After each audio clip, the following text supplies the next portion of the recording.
ఒక కళాకారుడిగా ప్రతి భారతీయుడు 100 ఏళ్ళు జీవించాలని నేను కోరుకుంటాను. మనం కష్టపడకుండా రైస్ వండుకోవడానికి రైస్ కుక్కర్ ఎంతో ఉపయోగపడుతుంది. రైస్ కుక్కర్లో వండిన రైస్ ప్రమాదకరం మరియు ప్రాణాంతకం. ఊబకాయం, షుగర్ వంటి రోగాలకు దూరంగా ఉండాలంటే మీరు ముఖ్యంగా రైస్ కుక్కర్స్కి దూరంగా ఉండండి.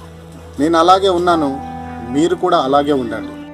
మీరు బాగా పరిగెత్తిన, జిమ్ములకు వెళ్ళిన లావు తగ్గకపోవడం, రైస్ కుక్కర్లో ఉన్న రైస్ ఎక్కువగా తినడం వల్ల మీరు బరువు పెరిగేలా చేస్తుంది మరియు మీ పిల్లల భవిష్యత్తును నాశనం చేస్తుంది.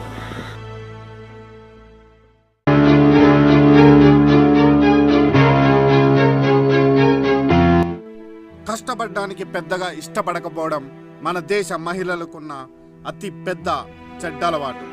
కనుక చెల్లించక తప్పదు భారీ మూల్యం. నేడే రైస్ కుక్కర్లకు పాడండి చరమగీతం. ఈ యువకుడు గత 4 సంవత్సరాలుగా రైస్ కుక్కర్ని యూజ్ చేయడం వల్ల విపరీతంగా పొట్ట పెరిగిపోయింది. కనుక ఇతన్ని మేము ఉద్యోగంలోంచి తీసేస్తున్నాం. బహుశా ఇంకా ఇతనికి ఎక్కడ ఉద్యోగం దొరకపోవచ్చు. వీడు చందగా ఉన్నప్పుడు అనేక పెళ్లి సంబంధాలు వచ్చేటివి, లావ్ అయిన తర్వాత వచ్చేటి కూడా పోయినాయన్ని. జీవితంలో వీనికి పెళ్లి అవుతుందో కాదో. మా ఇంట్లో రైస్ కుక్కర్ ఉందని తెలిసి నాకు ఎవరో అమ్మాయిని ఇవ్వడం లేదు. భవిష్యత్తులో నాకు షుగర్ వస్తుంది. సన్నుకున్నప్పుడు పెళ్లి చేసుకోరా అంటే నాకు వద్దు అనే. ఇప్పుడు పొట్టిచ్చిన తర్వాత ఎవరు పిల్లనిస్తారు నీకు? రైస్ కుక్కర్లో అన్నం తినడం వల్ల ఈ పొట్టు వచ్చింది.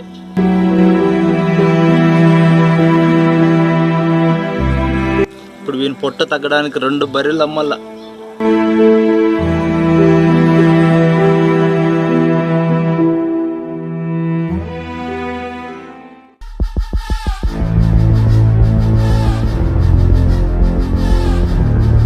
హాయ్ ఫ్రెండ్స్, మీ అందరికీ చిన్న అవేర్నెస్ కల్పిద్దామని ఈ చిన్న వీడియో తీశాను. ముఖ్యంగా రైస్ కుక్కర్లో రైస్ తినడం వల్ల ఏమవుతుంది అంటే మనకి విపరీతంగా లావ పెరిగిపోవడం, తర్వాత తొందరగా మనకి షుగర్ వచ్చేటటువంటి అవకాశం ఉంది. కనుక ఈవెన్ మన హెల్త్ని మనమే బాగా కాపాడుకోవాలి. కనుక మీకు చిన్న అవేర్నెస్ కల్పించడానికి వీడియో తీశాను. అదేవిధంగా మా వీడియో మీకు నచ్చినట్లయితే లైక్ చేయండి, షేర్ చేయండి, కామెంట్ చేయండి. ఇప్పుడు మాత్రం సబ్స్క్రైబ్ చేసి గంట కొట్టండి.